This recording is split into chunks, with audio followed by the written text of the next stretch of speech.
திருச்சிற்றம்பலம். ஏழாவது பாடல். ததியுரு மத்தின் சுழலும் என் ஆவி தளர்வு இலது ஓர் கதியுரு வண்ணம் கருது கண்டாய் கமலாலயனும் மதியுரு மேனி மகிழ்நனும் மாலும் வணங்கி என்றும் துதியுரு சேவடியாய் சிந்துரானன சுந்தரியே அப்படின்ற. முதல்ல ஆரம்பிக்கிற ததியுரு மத்தின் சுழலும் என் ஆவி.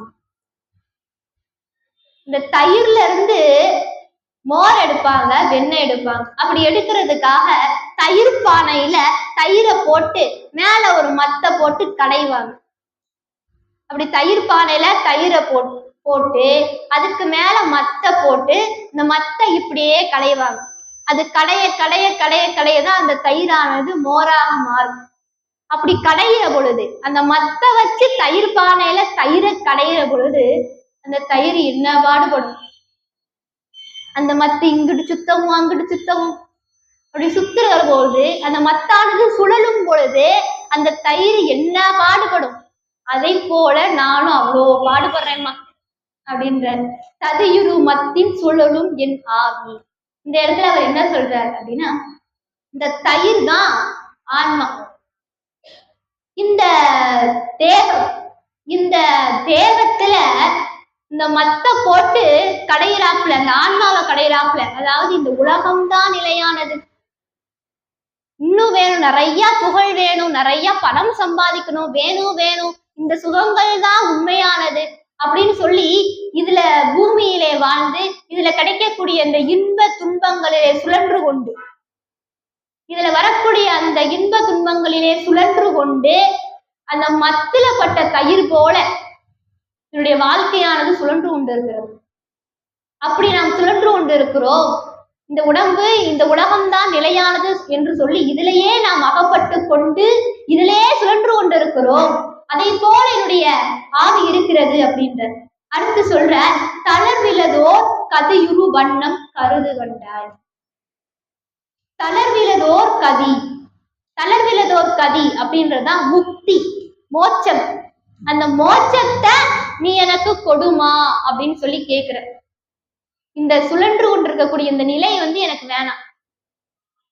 அதாவது இந்த மத்தை போட்டு கடைவாங்களா, கடையிற பொழுது தயிர்ல கடைய கடைய கடைய கடைய ஒரு கட்டத்துல தயிரானது மோராக மாறிடும்.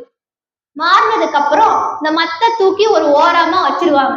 வச்சதுக்கு அப்புறம் அந்த மோருக்கு எப்படி இருக்கும், அப்பா சுகமா இருக்குமா, அதுல விடுதலை கிடைச்சாச்சு அப்படின்னு சுகமா இருக்குமா. அதை போல நாம இந்த உலகத்தில் வாழ்ந்து கொண்டு இங்கேயே இந்த பாவ புண்ணியம் எல்லாம் செய்து கொண்டு இந்த இன்ப துன்பத்தை அனுபவித்துக் கொண்டு இங்கேயே சுழன்று கொண்டிருக்கிறோம். மனம் ஒரு பக்குவ நிலைக்கு வந்ததுக்கு அப்புறம் இதெல்லாத்தையும் விட்டுட்டு இதெல்லாம் நிலையானது அல்ல, முக்தி தான் நிலையானது என்று சொல்லி நம்முடைய முக்தியை நோக்கி நம்முடைய மனம் இருக்கிறது அல்லவா, அது அந்த பக்குவ நிலை. அந்த நிலையை எனக்கு கொடு. அதான் தளர்விலதோர் கதியுரு வண்ணம் கருது கண்டாய். இப்படி எல்லாம் நான் சுழன்றுட்டு இருக்கேன், எனக்கு அந்த ததியுரு கதி, அந்த கதியை எனக்கு கொடுமான்னு சொல்லி கேட்கிறேன்.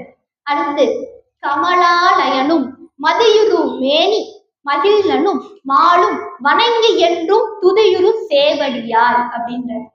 கமலாலயனும் அப்படின்னா, கமலம்னா தாமரை, அயல்னா பிரம்மா, தாமரையிலே வீற்றிருக்கக்கூடிய பிரம்மாவும், மதியுரு வேணி மகிழ்நனும், வேணினா ஜடாமுடி, மதினா நிலவு, ஜடாமுடியிலே நிலவை வைத்திருக்கக்கூடியவர், மகிழ்நனும்னா உன்னோடு மகிழ்ந்து இருக்கக்கூடிய சிவபெருமானும், மாலும் திருமாலும், வணங்கி என்றும் துதியுரு சேவடியார்.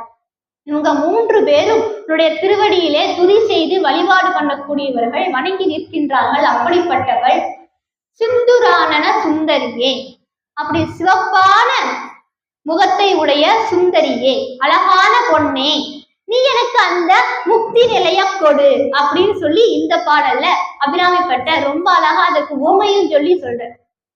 திருச்சிற்றம்பலம்.